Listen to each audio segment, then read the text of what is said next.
हर सोहीरा छाड़ कै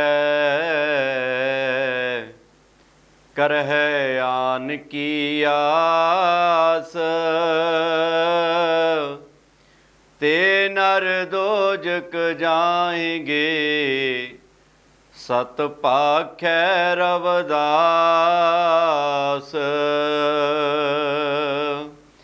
ते नर दोजक जाएंगे सत पाखै रवदास।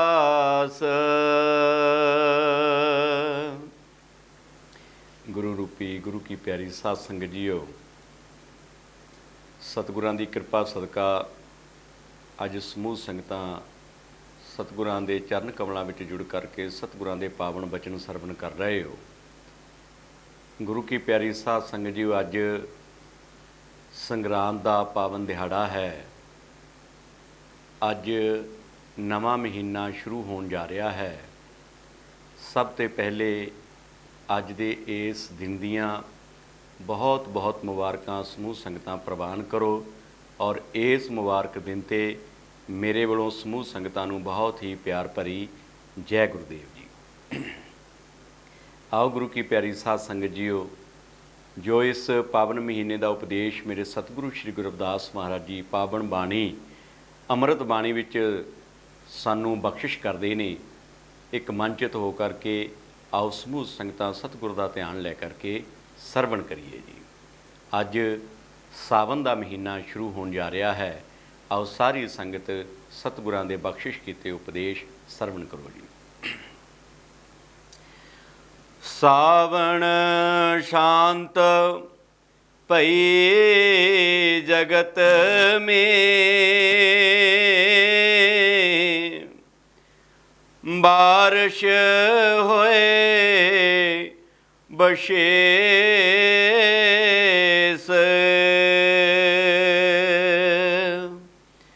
घर घर मंगलाचार है, नासे सभी कलेश।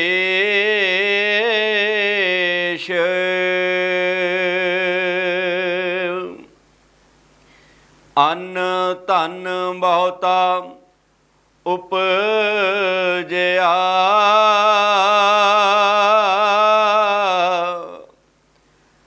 गौआं कास हमेश।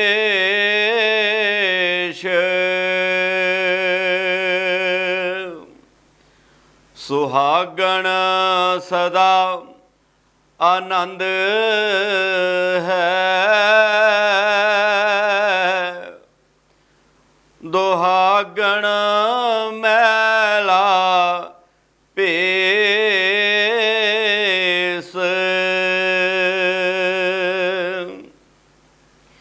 कर पूजन गुर चरण की, श्रद्धा साथ हमेश।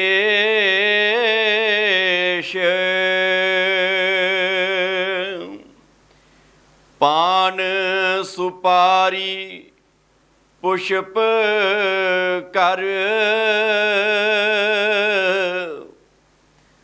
पूजन करो हमेश।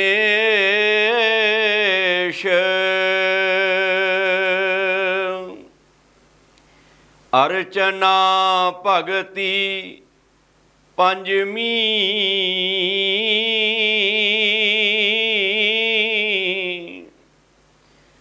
गुर पूजा में ध्यान।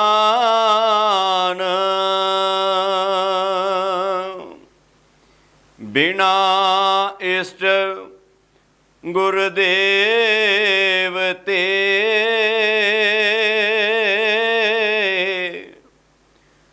पूजो देव नायान।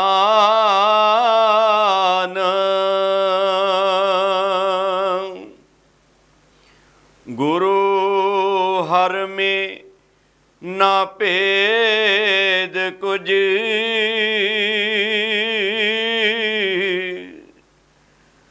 ਕਹਿਓ ਆਪ ਸੁਜਾਨ।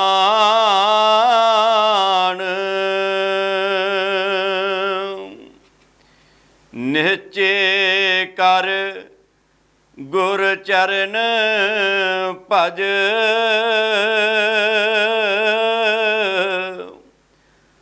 ਹੋਵਤ ਹੈ ਕਲਿਆਣ।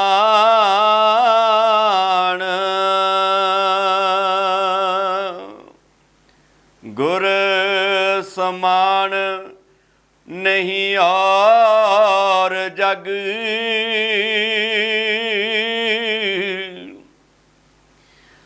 ਜਾਨਤ ਸੰਤ ਸੁਜਾਨ।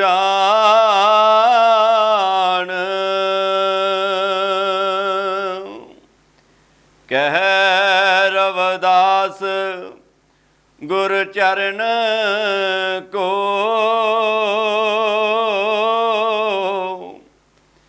ਕਰਤ ਸਦਾ ਹੀ ਧਿਆਨ।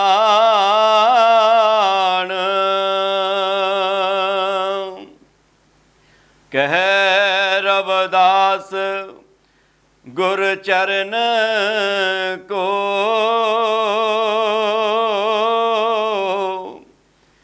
ਕਰਤ ਸਦਾ ਹੀ ਧਿਆਨ।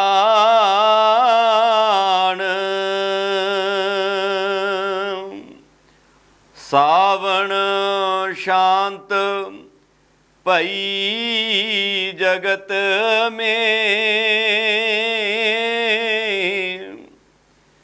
ਬਾਰਿਸ਼ ਹੋਏ ਬਸ਼ੇਸ।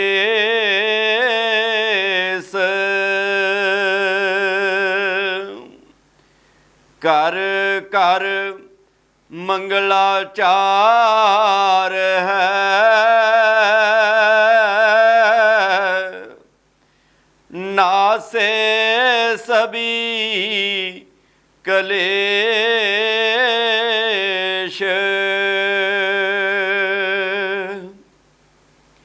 ਗੁਰੂ ਰੂਪੀ ਗੁਰੂ ਕੀ ਪਿਆਰੀ ਸਾਧ ਸੰਗਤ ਜੀਓ, ਅੱਜ ਸਮੂਹ ਸੰਗਤਾਂ ਗੁਰੂ ਚਰਨਾਂ ਵਿੱਚ ਜੁੜ ਕਰਕੇ ਸੰਗਰਾਂਦ ਦੇ ਪਾਵਨ ਦਿਹਾੜੇ ਦੇ ਮੌਕੇ 'ਤੇ ਸਤਿਗੁਰਾਂ ਦੁਆਰਾ ਬਖਸ਼ਿਸ਼ ਕੀਤੇ ਇਸ ਨਵੇਂ ਮਹੀਨੇ ਦਾ ਉਪਦੇਸ਼ ਸਰਵਣ ਕਰ ਰਹੇ ਹੋ।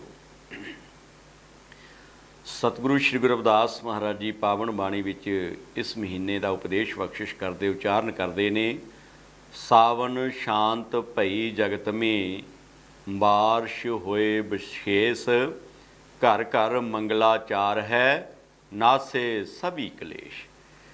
ਕਿ ਸਾਵਨ ਦੇ ਮਹੀਨੇ ਦੇ ਵਿੱਚ ਆਏ ਆਮ ਬਾਰਿਸ਼ ਦੇ ਦਿਨ ਹੁੰਦੇ ਨੇ ਕਿ ਇਹ ਮਹੀਨੇ ਵਿੱਚ ਬਾਰਿਸ਼ ਜਿਹੜੀ ਹੈ ਪੈਂਦੀ ਹੈ, ਬਾਰਿਸ਼ ਹੁੰਦੀ ਹੈ, ਔਰ ਬਾਰਿਸ਼ ਹੋਣ ਦੇ ਕਾਰਨ ਸਾਰੇ ਪਾਸੇ ਹਰਿਆਲੀ ਹੋ ਜਾਂਦੀ ਹੈ, ਘਰ ਵਿੱਚ ਖੁਸ਼ੀਆਂ ਖੇੜੇ ਆ ਜਾਂਦੇ ਨੇ। ਜਿਹੜੀ ਜੇਠ ਹਾੜ ਦੀਆਂ ਤਪਸ ਸੀ, ਸੂਰਜ ਦੀ ਗਰਮੀ ਸੀ, ਉਸ ਤੋਂ ਰਾਹਤ ਮਿਲਦੀ ਹੈ। ਕੁਝ ਠੰਡਕ ਜਿਹੜੀ ਹੈ ਉਹ ਪੈਦਾ ਹੋ ਜਾਂਦੀ ਹੈ, ਔਰ ਜਿਹੜੀ ਗਰਮੀ ਦੇ ਕਰਕੇ ਮਨ ਦੇ ਵਿੱਚ ਤੰਗੀ ਸੀ, ਤਕਲੀਫ ਸੀ, ਉਹ ਦੂਰ ਹੋ ਜਾਂਦੀ ਹੈ। ਸਾਰੇ ਦੁੱਖ ਜਿਹੜੇ ਨੇ ਦੂਰ ਹੁੰਦੇ ਨੇ।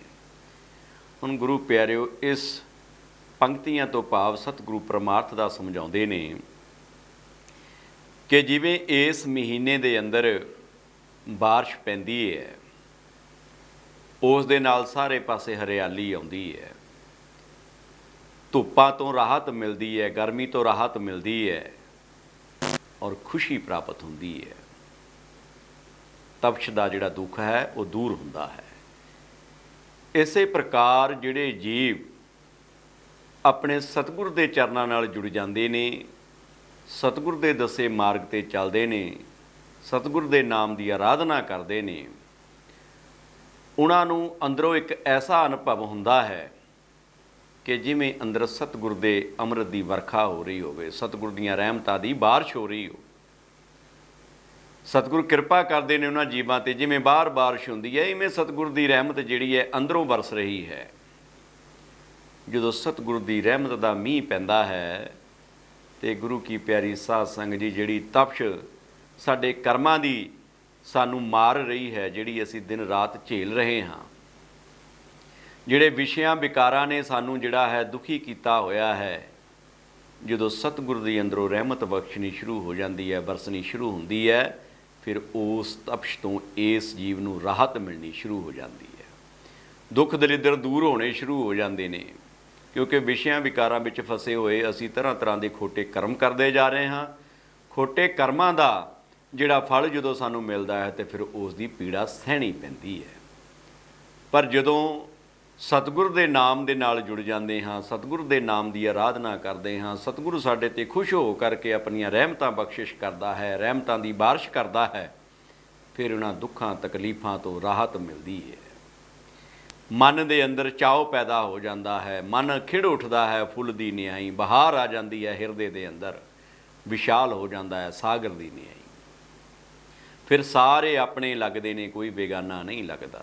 ਸਤਿਗੁਰ ਨਾਲ ਪ੍ਰੇਮ ਪੈਂਦਾ ਹੈ ਔਰ ਪ੍ਰੇਮ ਦੇ ਸਦਕਾ ਸਤਿਗੁਰ ਆਪਣੀਆਂ ਰਹਿਮਤਾਂ ਬਖਸ਼ਿਸ਼ ਕਰਦੇ ਨੇ। ਭਾਗਾਂ ਵਾਲੇ ਜੀਵ ਨੇ ਜਿਹੜੇ ਪੂਰਨ ਸਤਿਗੁਰ ਦੀ ਸ਼ਰਨ ਵਿੱਚ ਜਾ ਕਰਕੇ ਸਤਿਗੁਰ ਦੇ ਦੱਸੇ ਮਾਰਗ 'ਤੇ ਚੱਲਦੇ ਨੇ, ਨਾਮ ਦਾਨ ਦੀ ਦਾਤ ਪ੍ਰਾਪਤ ਕਰਕੇ ਉਸ ਦੀ ਕਮਾਈ ਕਰਦੇ ਨੇ ਔਰ ਸਤਿਗੁਰ ਦੀਆਂ ਰਹਿਮਤਾਂ ਪ੍ਰਾਪਤ ਕਰਦੇ ਨੇ। ਦੇਖੋ ਗੁਰੂ ਕੀ ਪਿਆਰੀ ਸਾਧ ਸੰਗਤ ਜੀ, ਜਿਨ੍ਹਾਂ ਨੇ ਇਸ ਸੰਸਾਰ ਅੰਦਰ ਆ ਕਰਕੇ ਮਾਲਕ ਦੇ ਨਾਮ ਦੀ ਆਰਾਧਨਾ ਕੀਤੀ ਹੈ, ਉਹ ਸ਼ਾਂਤ ਹੋ ਗਏ ਨੇ। ਉਹਨਾਂ ਨੂੰ ਫਿਰ ਸਾਰੇ ਸੱਜਣ ਲੱਗਣ ਲੱਗ ਜਾਂਦੇ ਨੇ, ਕੋਈ ਬੇਗਾਨਾ ਨਹੀਂ ਲੱਗਦਾ। ਉਹਨਾਂ ਨੂੰ ਫਿਰ ਹਰ ਜੀਵ ਦੇ ਅੰਦਰ ਪਰਮਾਤਮਾ ਵਸਿਆ ਹੋਇਆ ਦਿਖਾਈ ਦਿੰਦਾ ਹੈ, ਆਪਣਾ ਸਤਿਗੁਰੂ ਵਿਰਾਜਮਾਨ ਦਿਖਾਈ ਦਿੰਦਾ ਹੈ। ਕਿਸੇ ਨਾਲ ਫਿਰ ਕੋਈ ਵੈਰ ਵਿਰੋਧ ਨਹੀਂ ਹੈ, ਕਿਸੇ ਨਾਲ ਕੋਈ ਈਰਖਾ ਨਹੀਂ ਹੈ, ਕਿਉਂਕਿ ਨਾਮ ਦੇ ਵਿੱਚ ਐਸੀ ਤਾਕਤ ਹੈ ਕਿ ਜਦੋਂ ਇਹ ਜੀਵ ਨਾਮ ਦੀ ਆਰਾਧਨਾ ਕਰਦਾ ਹੈ ਤੇ ਜਿਹੜੇ ਵਿਕਾਰ ਨੇ, ਬੇਕਾਰ, ਜਿਹੜੇ ਕਿਸੇ ਕੰਮ ਦੇ ਨਹੀਂ, ਕਾਮ ਕ੍ਰੋਧ ਮੋਹ ਲੋਭ ਹੰਕਾਰ ਜਿਹੜੇ ਨੇ, ਜਿਨ੍ਹਾਂ ਦੇ ਵਿੱਚ ਅਸੀਂ ਸਾਰੇ ਜੀਵ ਫਸੇ ਬੈਠੇ ਹਾਂ, ਉਹਨਾਂ ਨੂੰ ਦੂਰ ਕਰਦਾ ਹੈ ਤੇ ਕੇਵਲ ਸਤਿਗੁਰੂ ਦਾ ਨਾਮ ਦੂਰ ਕਰਦਾ ਹੈ। ਨਾਮ ਜਪਣ ਵਾਲੇ ਜੀਵ ਜਿਹੜੇ ਨੇ ਇਹਨਾਂ ਵਿਕਾਰਾਂ ਤੋਂ ਰਾਹਤ ਪਾ ਲੈਂਦੇ ਨੇ ਔਰ ਸਤਿਗੁਰ ਦੀ ਰਹਿਮਤਾਂ ਜਿਹੜੀਆਂ ਨੇ ਉਹਨਾਂ ਦੇ ਉੱਤੇ ਨਿਰੰਤਰ ਵਰਸਣੀਆਂ ਸ਼ੁਰੂ ਹੋ ਜਾਂਦੀਆਂ ਨੇ। ਗੁਰ ਕੀ ਮੂਰਤ ਮਨ ਵਿਖੇ ਧਰੋ ਸੋ ਹਰਦਮ ਧਿਆਨ, ਨਾਮਦਾਨ ਇਸ਼ਨਾਨ ਕਰ ਦੁਆਰੇ ਪਾਵੇ ਮਾਨ। ਫਿਰ ਉਹਨਾਂ ਜੀਵਾਂ ਨੂੰ ਦੋਨਾਂ ਜਹਾਨ ਦੇ ਅੰਦਰ ਮਾਣ ਸਤਿਕਾਰ ਮਿਲਦਾ ਹੈ। ਇਹ ਸੰਸਾਰ ਅੰਦਰ ਵੀ ਉਸ ਦੀਆਂ ਵਡਿਆਈਆਂ ਹੁੰਦੀਆਂ ਨੇ, ਪਰਮਾਤਮਾ ਦੇ ਘਰ ਦੇ ਅੰਦਰ ਵੀ ਉਸ ਦੀਆਂ ਵਡਿਆਈਆਂ ਹੁੰਦੀਆਂ ਨੇ। ਸੋ ਸਤਿਗੁਰਾਂ ਨੇ ਇਸ ਪਾਵਨ ਮਹੀਨੇ ਦੀ ਆਰੰਭਤਾ ਦੇ ਵਿੱਚ ਹੀ ਸਾਨੂੰ ਸੰਬੋਧਿਤ ਕਰਦਿਆਂ ਉਪਦੇਸ਼ ਬਖਸ਼ਿਸ਼ ਕੀਤਾ ਹੈ ਕਿ ਭਾਈ, ਜਿਹੜੇ ਜੀਵ ਉਸ ਮਾਲਕ ਦੇ ਨਾਮ ਨਾਲ ਜੁੜ ਕਰਕੇ ਸਿਮਰਨ ਕਰਦੇ ਨੇ, ਉਹ ਇਸ ਦੁੱਖਾਂ ਦੀ ਮਾਰ ਤੋਂ, ਇਹਨਾਂ ਵਿਕਾਰਾਂ ਦੀ ਮਾਰ ਤੋਂ ਰਾਹਤ ਪਾਉਂਦੇ ਨੇ। ਮਨ ਖਿੜ ਉੱਠਦਾ ਹੈ ਔਰ ਪਰਮਾਤਮਾ ਦੀਆਂ ਜਿਹੜੀਆਂ ਰਹਿਮਤਾਂ ਨੇ ਉਹ ਬਖਸ਼ਿਸ਼ ਕਰਦਾ ਹੈ। ਅੱਗੇ ਉਚਾਰਨ ਕੀਤਾ ਹੈ, ਅੰਨ ਧਨ ਬਹੁਤਾ ਉਪਜਿਆ,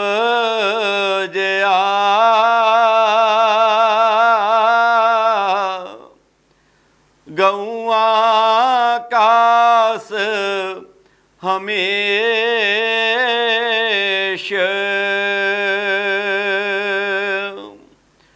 ਸੁਹਾਗਣ ਸਦਾ ਆਨੰਦ ਹੈ,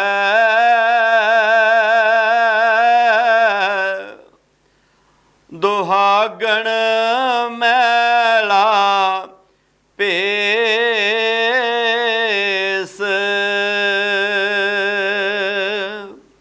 ਅੰਨ ਧਨ ਬਹੁਤਾ ਉਪਜਿਆ, ਗਊਆਂ ਘਾਸ ਹਮੇਸ਼। ਜਦੋਂ ਸਤਿਗੁਰ ਦੀਆਂ ਰਹਿਮਤਾਂ ਬਖਸ਼ਿਸ਼ ਹੁੰਦੀਆਂ ਨੇ, 9 ਨਿਧਾਂ 18 ਸਿੱਧਾਂ ਇਸ ਜੀਵ ਦੀ ਹੱਥ ਦੀ ਹਥੇਲੀ ਉੱਤੇ ਆ ਜਾਂਦੀਆਂ ਨੇ। ਤੂੰ ਜਾਣਤ ਮੈਂ ਕਿਛ ਨਹੀਂ, ਭਵ ਖੰਡਨ ਰਾਮ, ਸਗਲ ਜੀ ਸਰਨਾਗਤੀ ਪ੍ਰਭ ਪੂਰਨ ਕਾਮ, ਜੋ ਤੇਰੀ ਸਰਨਾਗਤਾ ਤਿਨ ਨਾਹੀ ਭਾਰ, ਊਚ ਨੀਚ ਤੁਮ ਤੇ ਤਰੇ ਆਲਸ ਸੰਸਾਰ, ਕਹਿ ਰਵਿਦਾਸ ਅਕਥ ਕਥਾ ਬਹੁ ਕਾਏ ਕਰੀਜੈ, ਜੈਸਾ ਤੂੰ ਤੈਸਾ ਤੂ ਹੀ ਕਿਆ ਉਪਮਾ ਦੀਜੈ। 9 ਨਿਦਾ 18 ਸਿੱਧਾਂ ਜੀਵ ਦੇ ਹੱਥ ਦੇ ਉੱਤੇ ਆ ਜਾਂਦੀਆਂ ਨੇ, ਸਾਰੀਆਂ ਰਿੱਧੀਆਂ ਸਿੱਧੀਆਂ ਇਸ ਦੇ ਕੋਲ ਖੜੋਤੀਆਂ ਹੁੰਦੀਆਂ ਨੇ। ਹਰ ਕਾਰਜ ਦੁਨੀਆਦਾਰੀ ਦਾ ਕਰਨ ਵਾਸਤੇ ਉਹ ਤਿਆਰ ਰਹਿੰਦੀਆਂ ਨੇ।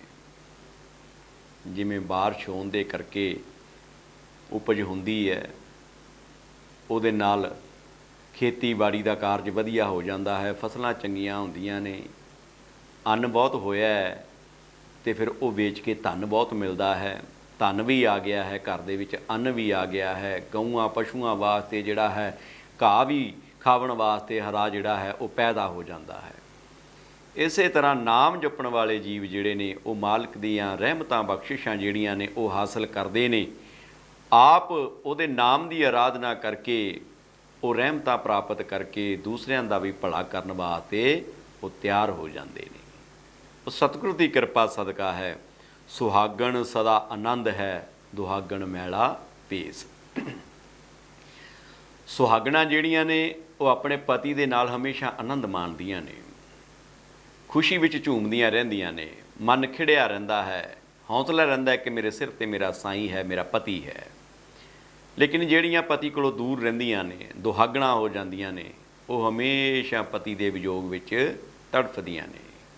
ਉਹਦਾ ਪਿਆਰ ਉਹ ਪ੍ਰਾਪਤ ਨਹੀਂ ਕਰ ਸਕਦੀਆਂ, ਉਹ ਗੱਜ ਕੇ ਨਹੀਂ ਕਹਿ ਸਕਦੀਆਂ ਕਿ ਮੇਰਾ ਸਾਈਂ ਮੇਰੇ ਸਿਰ ਦੇ ਉੱਤੇ ਹੈ। ਹਮੇਸ਼ਾ ਪੀੜਾ ਵਿੱਚ ਜੀਵਨ ਬਤੀਤ ਕਰਦੀਆਂ ਨੇ। ਇਸੇ ਪ੍ਰਕਾਰ ਜਿਹੜੇ ਜੀਵ ਆਪਣੇ ਸਤਿਗੁਰ ਦੇ ਚਰਨਾਂ ਨਾਲ ਜੁੜ ਜਾਂਦੇ ਨੇ, ਸੁਹਾਗਣ ਜਿਵੇਂ ਕਿ ਬਾਹਰ ਪਤੀ ਨਾਲ ਪਤਨੀ ਦੀ ਸ਼ਾਦੀ ਹੋ ਜਾਂਦੀ, ਉਹ ਪਤੀ ਪਤਨੀ ਲੜਕਾ ਲੜਕੀ ਬਣ ਜਾਂਦੇ ਨੇ। ਅਸੀਂ ਬਾਹਰੋਂ ਸਤਿਗੁਰੂ ਦੇ ਪਾਸੋਂ ਨਾਮ ਸ਼ਬਦ ਦੀ ਦਾਤ ਪ੍ਰਾਪਤ ਕਰਦੇ ਹਾਂ। ਜਦੋਂ ਸਤਿਗੁਰ ਨੂੰ ਅਸੀਂ ਅੰਦਰੋਂ ਸ਼ਬਦ ਸਰੂਪੀ ਪ੍ਰਾਪਤ ਕਰਦੇ ਹਾਂ, ਅੰਦਰੋਂ ਦਰਸ਼ਨ ਕਰਦੇ ਹਾਂ, ਜਿਹੜੀਆਂ ਰੂਹਾਂ ਅੰਦਰੋਂ ਸਤਿਗੁਰ ਨੂੰ ਪਾ ਲੈਂਦੀਆਂ ਨੇ, ਸਤਿਗੁਰ ਦੇ ਦਰਸ਼ਨ ਦੀਦਾਰ ਕਰਨੇ ਸ਼ੁਰੂ ਕਰ ਦਿੰਦੀਆਂ ਨੇ, ਉਹ ਸੁਹਾਗਣਾ ਹੋ ਜਾਂਦੀਆਂ ਨੇ। ਉਹ ਰੂਹਾਂ ਉਹਦੇ ਰਹਿਮਤਾਂ ਦੇ ਅੰਦਰ ਖੁਸ਼ੀ ਵਿੱਚ ਝੂਮਦੀਆਂ ਫਿਰਦੀਆਂ ਨੇ।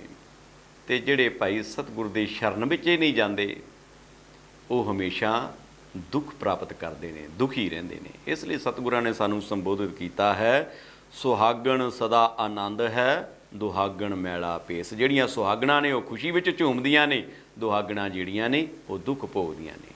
ਸਹਿਕੀ ਸਾਰ ਸੁਹਾਗਣ ਜਾਣੇ, ਤਜ ਅਭਿਮਾਨ ਸੁਖ ਰਲੀਆ ਮਾਣੇ। ਸੁਹਾਗਣ ਹੋਣ ਦਾ ਜਿਹੜਾ ਆਨੰਦ ਹੈ ਉਹੀ ਜਾਣਦੀਆਂ ਨੇ ਜਿਹੜੀਆਂ ਪਤੀ ਦੇ ਨਾਲ ਰਹਿੰਦੀਆਂ ਨੇ। ਇਸੇ ਪ੍ਰਕਾਰ ਇਹ ਜੀਵ ਆਤਮਾ ਜੇਕਰ ਸੁਹਾਗਣ ਬਣਨਾ ਚਾਹੁੰਦੀ ਹੈ ਤੇ ਇਹਨੂੰ ਆਪਣਾ ਹੰਕਾਰ ਜਿਹੜਾ ਹੈ, ਜਿਹੜੇ ਵਿਕਾਰ ਨੇ ਉਹ ਤਿਆਗਣੇ ਪੈਣਗੇ। ਸਤਿਗੁਰ ਦੇ ਦੱਸੇ ਮਾਰਗ 'ਤੇ ਚੱਲਦਿਆਂ ਜਦੋਂ ਸਤਿਗੁਰ ਨਾਲ ਅੰਦਰੋਂ ਮਿਲਾਪ ਹੁੰਦਾ ਤੇ ਫਿਰ ਇਹ ਜੀਵ ਆਤਮਾ ਸੁਹਾਗਣ ਹੋ ਜਾਂਦੀ ਹੈ। ਗੱਜ ਵੱਜ ਕੇ ਫਿਰ ਇਹ ਆਪਣੇ ਪ੍ਰਮਾਤਮਾ ਦੀਆਂ ਮੰਜ਼ਿਲਾਂ ਤੈਅ ਕਰਦੀ ਹੈ, ਕਿਉਂਕਿ ਸਤਿਗੁਰ ਇਸ ਦੇ ਨਾਲ ਹੈ। ਇਸ ਲਈ ਗੁਰੂ ਕੀ ਪਿਆਰੀ ਸਾਧ ਸੰਗਤ ਜੀਓ, ਸਾਨੂੰ ਆਪਣੇ ਸਤਿਗੁਰੂ ਦੀ ਸ਼ਰਨ ਵਿੱਚ ਜਾ ਕਰਕੇ ਉਹਨਾਂ ਦੇ ਦੱਸੇ ਹੋਏ ਮਾਰਗ 'ਤੇ ਚੱਲਣ ਦੀ ਕੋਸ਼ਿਸ਼ ਕਰਨੀ ਚਾਹੀਦੀ ਹੈ। ਜੋ ਸਤਿਗੁਰੂ ਸਾਨੂੰ ਹੁਕਮ ਲਗਾਉਂਦੇ ਨੇ ਉਸ ਦੇ ਉੱਪਰ ਚੱਲਣ ਦੀ ਇਸ ਜੀਵ ਨੂੰ ਕੋਸ਼ਿਸ਼ ਕਰਨੀ ਚਾਹੀਦੀ ਹੈ। ਭਾਗਾਂ ਵਾਲੇ ਜੀਵ ਨੇ, ਕਿਉਂਕਿ ਦੇਖੋ ਜਿਹੜੇ ਸਤਿਗੁਰ ਦੇ ਚਰਨਾਂ ਨਾਲ ਬਾਹਰੋਂ ਜੁੜਦੇ ਨੇ, ਜਿਹੜੇ ਸਤਿਗੁਰ ਦੇ ਜਾ ਕੇ ਦਰਸ਼ਨ ਦੀਦਾਰ ਕਰਦੇ ਨੇ, ਉਹਨਾਂ ਦੇ ਭਾਗ ਚੰਗੇ ਨੇ, ਉਹ ਭਾਗਾਂ ਵਾਲੇ ਨੇ। ਪਰ ਜਿਨ੍ਹਾਂ ਨੂੰ ਸਤਿਗੁਰੂ ਜਾ ਕੇ ਦਰਸ਼ਨ ਦੀਦਾਰ ਦਿੰਦੇ ਨੇ, ਉਹ ਵੱਡਿਆਂ ਭਾਗਾਂ ਵਾਲੇ ਨੇ। ਜਿਹੜੇ ਸਤਿਗੁਰ ਦੇ ਦਰਸ਼ਨ ਦੀਦਾਰ ਬਾਹਰੋਂ ਕਰਦੇ ਨੇ ਉਹ ਭਾਗਾਂ ਵਾਲੇ ਨੇ, ਜਿਹੜੇ ਸਤਿਗੁਰ ਦੇ ਦਰਸ਼ਨ ਦੀਦਾਰ ਅੰਦਰੋਂ ਕਰਦੇ ਨੇ ਉਹ ਵੱਡਿਆਂ ਭਾਗਾਂ ਵਾਲੇ ਨੇ। ਜਿਹੜੇ ਸਤਿਗੁਰ ਨਾਲ ਜਾ ਕਰ ਕੇ ਸਾਂਝ ਪਾਉਂਦੇ ਨੇ ਉਹ ਭਾਗਾਂ ਵਾਲੇ ਨੇ, ਜਿਨ੍ਹਾਂ ਦੇ ਨਾਲ ਸਤਿਗੁਰੂ ਬੈਠ ਕੇ ਸਾਂਝ ਪਾਉਂਦੇ ਨੇ, ਵਾਰਤਾਲਾਪ ਕਰਦੇ ਨੇ, ਉਹ ਵੱਡਿਆਂ ਭਾਗਾਂ ਵਾਲੇ ਨੇ, ਉਹ ਸੁਹਾਗਣਾਂ ਨੇ। ਇਸ ਲਈ ਗੁਰੂ ਕੀ ਪਿਆਰੀ ਸਾਧ ਸੰਗਤ ਜੀਓ, ਉਹ ਪ੍ਰਾਪਤੀਆਂ ਸਤਿਗੁਰ ਦੇ ਰਹਿਮਤਾਂ ਜਿਹੜੀਆਂ ਅਸੀਂ ਕਰਨੀਆਂ ਨੇ ਪ੍ਰਾਪਤ, ਉਹ ਨਾਮ ਦੀ ਕਮਾਈ ਤੋਂ ਬਿਨਾਂ ਨਹੀਂ ਹੋ ਸਕਦੀਆਂ। ਸਤਿਗੁਰ ਦੀ ਸ਼ਰਨ ਵਿੱਚ ਜਾ ਕਰਕੇ ਅਸੀਂ ਨਾਮ ਪ੍ਰਾਪਤ ਕਰਨਾ ਹੈ ਤੇ ਨਾਮ ਦੇ ਬਦਲੇ ਸਤਿਗੁਰੂ ਸਾਡੇ ਕੋਲੋਂ ਕੁਝ ਦੁਨੀਆਦਾਰੀ ਦੀ ਦੌਲਤ ਪ੍ਰਾਪਤ ਨਹੀਂ ਕਰਦੇ, ਕੁਝ ਮੰਗਦੇ ਨਹੀਂ ਹੈ, ਕੋਈ ਦਾਤਾ ਨਹੀਂ ਸਾਡੇ ਕੋਲੋਂ ਮੰਗਦੇ। ਸਿਰਫ ਇਹ ਸੌਦਾ ਪ੍ਰੇਮ ਦਾ ਹੈ। ਉਹ ਸਾਡੇ 'ਤੇ ਦਇਆ ਕਰਦੇ ਨੇ, ਸਾਡੇ ਨਾਲ ਪ੍ਰੇਮ ਕਰਦੇ ਨੇ, ਇਸ ਲਈ ਆਪਣੇ ਚਰਨਾਂ ਨਾਲ ਸਾਨੂੰ ਜੋੜਦੇ ਨੇ। ਜਬ ਗੁਰੂ ਭਏ ਦਿਆਲ ਸੋ ਚਰਨੀ ਲਾਇਆ। ਜਦੋਂ ਸਤਿਗੁਰੂ ਦਇਆਵਾਨ ਹੁੰਦੇ ਨੇ ਤਾਂ ਕਿਸੇ ਜੀਵ ਨੂੰ ਆਪਣੇ ਚਰਨਾਂ ਨਾਲ ਲਾਉਂਦੇ ਨੇ। ਜਬ ਗੁਰ ਭਏ ਦਿਆਲ ਸੋ ਚਰਨੀ ਲਾਇਆ, ਸਤਿਗੁਰ ਕਾਟੈ ਬੰਧਨ ਨਾਮ ਜਪਾਇਆ। ਸਤਿਗੁਰੂ ਫਿਰ ਜਿਹੜੇ ਬੰਧਨ ਨੇ ਉਹ ਸਾਰੇ ਕੱਢ ਦਿੰਦੇ ਨੇ, ਜਿਹੜੇ ਸਾਡੇ ਖੋਟੇ ਕਰਮਾਂ ਦਾ ਲੇਖਾ ਜੋਖਾ ਖਤਮ ਕਰ ਦਿੰਦੇ ਨੇ ਤੇ ਆਪਣੇ ਉਸ ਪਿਆਰੇ ਜੀਵ ਦੇ ਪਾਸੋਂ ਨਾਮ ਜਪਾਉਂਦੇ ਨੇ। ਇਸ ਲਈ ਅਸੀਂ ਮੁਕਤੀ ਪ੍ਰਾਪਤ ਕਰਨੀ ਚਾਹੁੰਦੇ ਹਾਂ। ਮੁਕਤੀ ਪ੍ਰਾਪਤ ਕਰਨੀ ਹੈ ਤੇ ਭਾਈ ਗਿਆਨ ਦਾ ਹੋਣਾ ਜ਼ਰੂਰੀ ਹੈ। ਗਿਆਨ ਪ੍ਰਾਪਤ ਕਰਨਾ ਹੈ ਤੇ ਨਾਮ ਦਾ ਹੋਣਾ ਜ਼ਰੂਰੀ ਹੈ। ਨਾਮ ਜਿਹੜਾ ਹੈ ਸਾਨੂੰ ਉਹ ਕੇਵਲ ਤੇ ਕੇਵਲ ਸਤਿਗੁਰ ਦੇ ਪਾਸੋਂ ਪ੍ਰਾਪਤ ਹੋਣਾ ਹੈ। ਦੁਨੀਆ ਵਿੱਚ ਕਿਧਰੇ ਵੀ ਅਸੀਂ ਦੌਲਤ ਲੈ ਕੇ ਸਾਰੇ ਸੰਸਾਰ ਦੀ ਇਕੱਠੀ ਕਰਕੇ ਬੈਠ ਜਾਈਏ ਕਿ ਇਹਦੇ ਬਦਲੇ ਸਾਨੂੰ ਨਾਮ ਮਿਲ ਜਾਏ, ਨਾਮ ਦੌਲਤ ਦੇ ਬਦਲੇ ਕਿਸੇ ਬਾਜ਼ਾਰ 'ਚੋਂ ਨਹੀਂ ਮਿਲਣਾ। ਜਦੋਂ ਮਿਲੇਗਾ ਸਤਿਗੁਰ ਦੀ ਸ਼ਰਨ ਵਿੱਚ ਜਾ ਕਰਕੇ ਸਤਿਗੁਰ ਦੀ ਦਇਆ ਸਦਕਾ ਮਿਲੇਗਾ। ਭਾਗਾਂ ਵਾਲੇ ਜੀਵ ਜਿਹੜੇ ਸਤਿਗੁਰ ਦੀ ਸ਼ਰਨ ਵਿੱਚ ਜਾ ਕੇ ਨਾਮ ਪ੍ਰਾਪਤ ਕਰਕੇ ਸਤਿਗੁਰ ਦੇ ਦੱਸੇ ਮਾਰਗ 'ਤੇ ਚੱਲਦਿਆਂ ਅੰਦਰੋਂ ਸਤਿਗੁਰ ਨੂੰ ਪਾ ਲੈਂਦੇ ਨੇ, ਉਹ ਭਾਗਾਂ ਵਾਲੀਆਂ ਰੂਹਾਂ ਨੇ। ਉਹ ਸੁਹਾਗਣ ਦੀ ਤਰ੍ਹਾਂ ਹਮੇਸ਼ਾ ਆਨੰਦਮਈ ਅਵਸਥਾ ਵਿੱਚ ਰਹਿੰਦੀਆਂ ਨੇ। ਕਰ ਪੂਜਨ ਗੁਰ ਚਰਨ ਕੀ,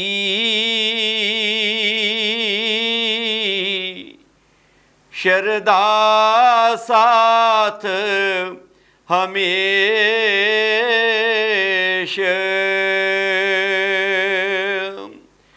ਪਾਨ ਸੁਪਾਰੀ ਪੁਸ਼ਪ ਕਰ,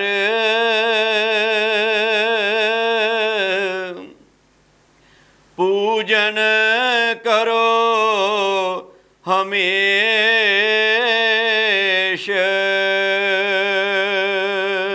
ਸਤਿਗੁਰੂ ਉਚਾਰਨ ਕਰਦੇ ਨੇ ਕਿ ਕਰ ਪੂਜਨ ਗੁਰੂ ਚਰਨ ਕੀ, ਸ਼ਰਧਾ ਸਾਥ ਹਮੇਸ਼, ਪਾਨ ਸੁਪਾਰੀ ਪੁਸ਼ਪ ਕਰ, ਪੂਜਨ ਕਰੋ ਹਮੇਸ਼। ਕਿ ਬਹੁਤ ਹੀ ਪ੍ਰੇਮ ਨਾਲ, ਬਹੁਤ ਹੀ ਸ਼ਰਧਾ ਦੇ ਨਾਲ ਆਪਣੇ ਸਤਿਗੁਰੂ ਦੀ ਸੇਵਾ ਕਰਨੀ ਹੈ, ਸਤਿਗੁਰੂ ਦੇ ਚਰਨ ਕਮਲਾਂ ਨੂੰ ਪੂਜਣਾ ਹੈ। ਅਸੀਂ ਬਾਹਰੀ ਪੂਜਾ ਕਰਦੇ ਹਾਂ, ਸਤਿਗੁਰੂ ਦੀ ਮੂਰਤ ਦੇ ਅੱਗੇ ਅਸੀਂ ਫੁੱਲ ਅਰਪਣ ਕਰਦੇ ਹਾਂ, ਅਸੀਂ ਪਾਨ ਸੁਪਾਰੀਆਂ ਜਿਹੜੇ ਨੇ ਉਹ ਅਰਪਣ ਕਰਦੇ ਹਾਂ। ਪਰ ਸਤਿਗੁਰਾਂ ਨੇ ਪਾਵਨ ਆਰਤੀ ਦੇ ਵਿੱਚ ਇਹ ਸਭ ਦਾ ਖੰਡਨ ਕੀਤਾ ਹੈ ਕਿ ਸਭ ਤੋਂ ਉੱਤਮ ਨਾਮ ਹੈ, ਔਰ ਨਾਮ ਦਾ ਹੀ ਅਸੀਂ ਇਹ ਫੁੱਲ ਲੈਣੇ ਨੇ, ਤਾਗਾ ਲੈਣੇ ਨੇ, ਹਾਰ ਬਣਾਉਣੇ ਨੇ। ਨਾਮ ਰੂਪੀ ਹੀ ਸਭ ਕੁਝ ਸਤਿਗੁਰ ਨੂੰ ਅਰਪਣ ਕਰਨਾ ਹੈ। ਇਸ ਕਰਕੇ ਸਤਿਗੁਰਾਂ ਨੇ ਇਸ ਪਾਵਨ ਸ਼ਬਦ ਦੇ ਅੰਦਰ ਸਾਨੂੰ ਸੰਬੋਧਿਤ ਕੀਤਾ ਹੈ ਕਿ ਪਾਨ ਵੀ ਸਤਿਗੁਰ ਦੇ ਨਾਮ ਨੂੰ ਹੀ ਮੰਨਣਾ ਹੈ, ਸੁਪਾਰੀ ਵੀ ਸਤਿਗੁਰ ਦੇ ਨਾਮ ਨੂੰ ਹੀ ਮੰਨਣਾ ਹੈ, ਪੁਸ਼ਪ ਜਿਹੜੇ ਫੁੱਲ ਨੇ ਉਹ ਵੀ ਸਤਿਗੁਰ ਦੇ ਨਾਮ ਰੂਪੀ ਹੀ ਲੈ ਕਰਕੇ ਸਤਿਗੁਰ ਦੇ ਚਰਨ ਕਮਲਾਂ ਨਾਲ ਪ੍ਰੇਮ ਪਾਉਣੀ ਹੈ, ਸਤਿਗੁਰ ਨੂੰ ਅਰਪਣ ਕਰਨਾ ਹੈ। ਭਾਗਾਂ ਵਾਲੇ ਜੀਵ ਨੇ, ਗੁਰੂ ਕੀ ਪਿਆਰੀ ਸਾਧ ਸੰਗਤ ਜੀਓ, ਜਿਹੜੇ ਸਤਿਗੁਰੂ ਨਾਲ ਸੱਚੀ ਪ੍ਰੀਤ ਪਾ ਕਰਕੇ ਚੱਲਦੇ ਨੇ, ਸ਼ਰਧਾ ਨਾਲ ਆਰਾਧਨਾ ਕਰਦੇ ਨੇ। ਇਹ ਨਹੀਂ ਕਿ ਅਸੀਂ ਬਾਹਰੋਂ ਕੁਝ ਹੋਰ ਤੇ ਅੰਦਰੋਂ ਕੁਝ ਹੋਰ ਹੋਈਏ, ਕਿਉਂਕਿ ਸਤਿਗੁਰਾਂ ਨੇ ਸਾਨੂੰ ਸੰਬੋਧਿਤ ਕੀਤਾ ਹੈ ਕਿ ਕਰ ਪੂਜਨ ਗੁਰੂ ਚਰਨ ਕੀ, ਸ਼ਰਧਾ ਸਾਥ ਹਮੇਸ਼ਾ। ਸ਼ਰਧਾ ਨਾਲ ਕਰਨਾ ਹੈ, ਲੋਕ ਦਿਖਾਵੇ ਲਈ ਨਹੀਂ ਕਰਨਾ। ਆਪਣੇ ਮਨ ਨੂੰ ਸ਼ੁੱਧ ਕਰਕੇ ਲਗਾਉਣਾ ਹੈ, ਦੁਨੀਆ ਨੂੰ ਦਿਖਾਉਣ ਵਾਸਤੇ ਨਹੀਂ ਕਿ ਅਸੀਂ ਬਹੁਤ ਪੂਜਾ ਕਰਦੇ ਹਾਂ, ਬਹੁਤ ਸੇਵਾ ਕਰਦੇ ਹਾਂ, ਬਹੁਤ ਗੁਰੂ ਦੇ ਜਾਂਦੇ ਹਾਂ।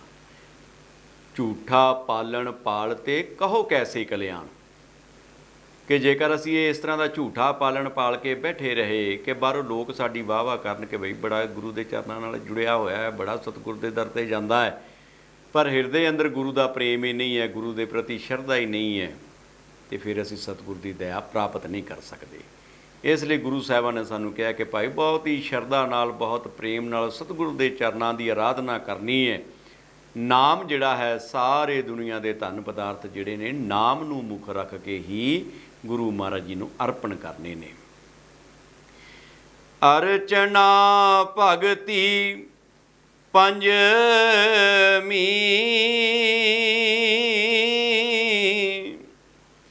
ਗੁਰ ਪੂਜਾ ਮੇਂ ਧਿਆਨ,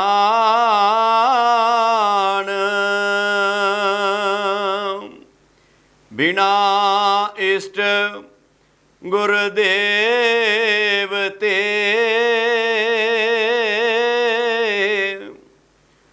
ਪੂਜੋ ਦੇਵ ਨਾਰਾਇਣ।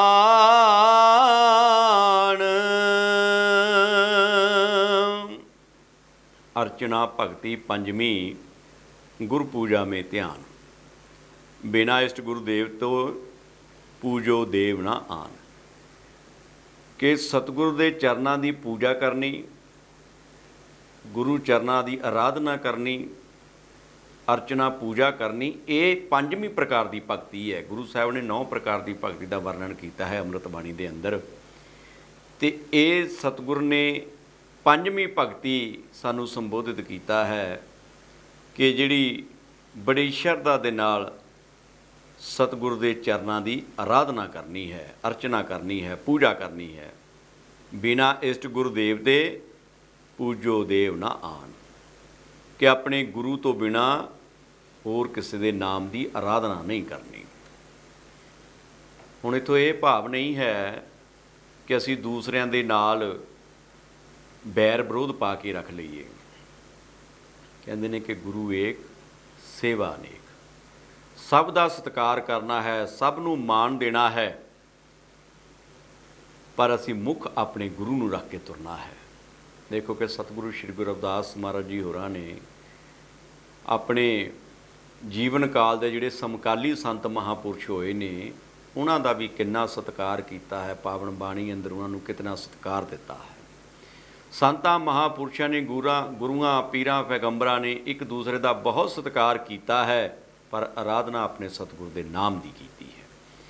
इसे करके सानू भी समझाउणा करते हैं कि भाई जिहड़ी आराधना वो अपने सतगुरु के नाम की करनी है, सतगुरु नूं मुख रख के करना है, सतगुरु नूं मुख रख के चलना है, दूसरे नाल कोई बैर विरोध नहीं पा लेना, उन्हां दा भी सत्कार करना है। जिथे जाना है अपने सतगुरु नूं मुख रख के चलना है। बिना इष्ट गुरुदेव ते पूजो देव ना आन। क्योंकि आखिरी वक्त केवल ते केवल गुरु ने लैन वास्ते आना है। ये सब खेल गोबिंद में अंत ना आवे कोई। अंत विच सिर्फ सतगुरु ही अपने सेवक दे कोल आ करके अपने सेवक की सांभ ते संभाल करते हैं। जिहड़े जीव भाई थां थां दे उत्ते ठोकरां खांदे फिरदे ने वो फिर किसी पासे जोगे नहीं रहिंदे। अपने गुरु के चरण कमलों नाल जुड़ करके जिहड़े जीव सतगुरु के हुक्म की पालना करते हैं, सतगुरु के नाम की आराधना करते हैं, हरेक काम में सतगुरु नूं मुख रख के चलते हैं, सतगुरु उन्हां दी आखिरी वक्त भी आप सांभ ते संभाल करते हैं। गुरु हर मीना भेद कुछ कहो आप सुजान।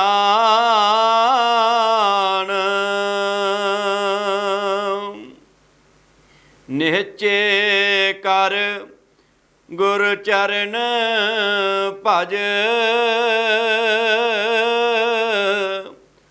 होवत है कल्याण।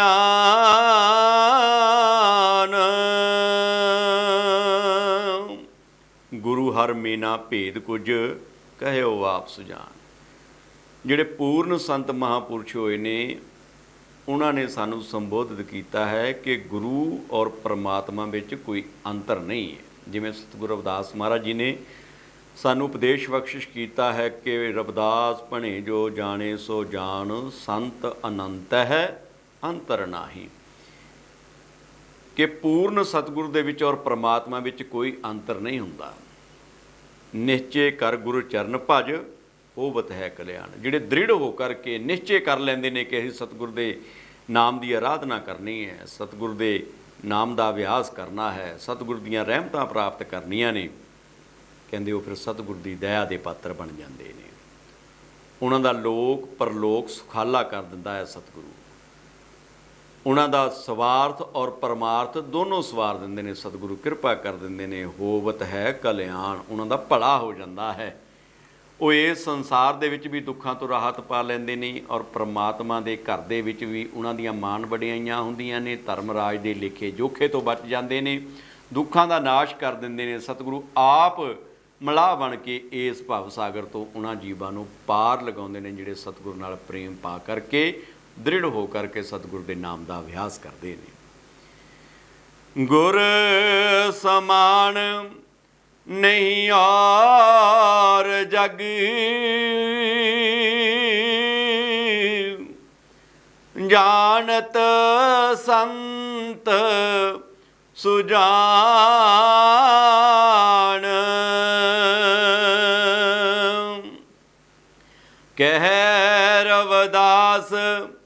गुर चरण को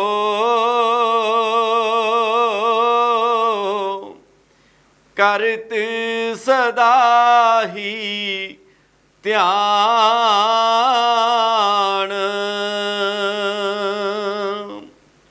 गुरु समान नहीं और जग जानत संत सुजान। संत महापुरुष सानू समझाउंदे ने कि गुरु दे तुल इस संसार अंदर होर कोई रिश्ता है ही नहीं। सब ते वड्डा सतगुरु नानक जिन कल राखी मेरी। सब ते वड्डा सतगुरु है। कह रविदास गुरु चरण को करत सदा ही ध्यान। इसलिए गुरु रविदास महाराज जी सानू समझाउणा करदे ने कि भाई गुरु चरनां दा आसरा लै करके चलना है, गुरु चरनां दी आराधना करनी है, गुरु चरनां नाल प्रेम पाउणा है, गुरु चरनां दा ध्यान लेना है। गुरु समान नहीं और जग जानत संत सुजान। कि इस संसार दे अंदर गुरु तो वड्डा होर कोई नहीं है। पर असीं अग्यानी लोग समझ नहीं पाउंदे। इस दुनियादारी विच विचरदे होए होर छोटे छोटे सहारिਆਂ ਵੱਲ दौड़े फिरदे हाँ, होर सहारे ਲੱਭਦੇ ਫਿਰਦੇ ਹਾਂ, दर दर ते ठोकरां खांदे फिरदे हाँ। कदे असीं पशुआं दी पूजा करदे हाँ, कदे असीं पेड़ की पूजा करते हाँ, दरख्तों की पूजा करते हाँ, कदे असीं पंछियों की पूजा करी जाते हाँ, कदे रेंगण वाले सप सपोलियां की पूजा करी जाते हाँ। गुरु की प्यारी साध संगत जीओ, सतगुरु साडे वर्गा बन के साडे विच बैठ के सानू परमार्थ की जिहड़ी है पढ़ाई करवाउंदा है। उस मालक नाल मिलाउण दा ढंग तरीका दसदा है। वो आप इस संसार तो मुक्त हो जाते हैं, आवागमन के चक्कर तो मुक्त होंदे ने ते सानू इस आवागमन के चक्कर तो मुक्त करते हैं, ढंग तरीका दसते हैं। इस करके सतगुर दे वड्डा होर इस संसार अंदर कोई रिश्ता नाता है ही नहीं है। बाकी तो देखो सारे रिश्ते जिहड़े ने वो समय समय आ करके साडे कोलों मुख मोड़ लैंदे ने, साडे नालों नाते तोड़ लैंदे ने, साडे नाल ईरखा करन लग जांदे ने, साडे नाल लड़ाई झगड़ा करन लग जांदे ने। जितने असीं दुनियादारी विच रिश्ते नाते पाले होए ने, ध्यान दे करके देखिए कि किते ना किते जा करके वो साडे कोलों मुख मोड़ लैंदे ने। पर गुरु की प्यारी साध संगत जी, सतगुरु कदे मुख नहीं मोड़ते। वो इस संसार के अंदर भी अपने सेवक की बांह पकड़ते हैं और परलोक के अंदर भी अपने सेवक की साਂਭ ते संभाल करते हैं। बाणी विच उचारण आउंदा है, ऐथे औथे रखवाला प्रभ सतगुर दीन दयाला। केवल ते केवल सतगुर है जिहड़ा दोनों जहां दे विच इस जीव की बांह पकड़ के इसका सहाई बनता है, इस भाव सागर तो पार लगाउंदा है।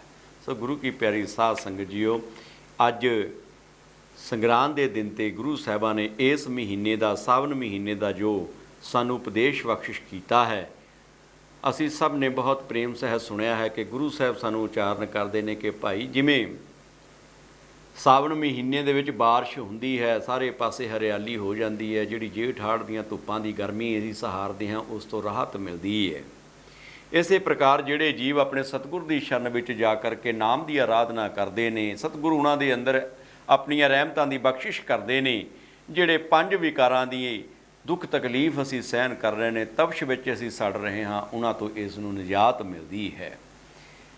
सतगुर की दया दे नाल सब कुछ इस जीव नूं प्राप्त हो जाता है। 9 निधा 18 सिद्धा इहदे पास आ जांदियां ने, हर कारज इसदा सवारन वास्ते तत्पर रहिंदियां ने जिहड़े जीव सतगुर के नाम की आराधना करते हैं। पर इस जीव नूं करना की है कि अपने सतगुर के चरण कमल नाल प्यार पाउणा है, सतगुर के नाम की आराधना करनी है, सतगुर के चरण कमलों की सच्चे हिरदे नाल सच्ची शरधा नाल प्रेम पा करके आराधना करनी ही पंजवीं भगती है। सतगुरु के बराबर इस संसार के अंदर कोई है ही नहीं रिश्ता नाता। सब तो वड्डा सतगुरु है जिहड़ा दोनों जहां के अंदर अपने सेवक की सांभ ते संभाल करते हैं। सो गुरु की प्यारी साध संगत जी, सतगुरां दे बख्शिश कीते उपदेश असीं अपने हिरदे अंदर वसाइए और गुरु चरणों में बेनती अरदास करिए कि सच्चे पातशाह आवन वाला समा समूह संगतां वास्ते खुशियां खेड़े लै करके आवे, मंगलमई होवे। किरपा करो, आप द्वारा दर्शाए मार्ग ते चलण दी समत बख्शिश करो, अपना नाम जपाओ, अपने दर्श दिखाओ। जय गुरुदेव, धन गुरुदेव।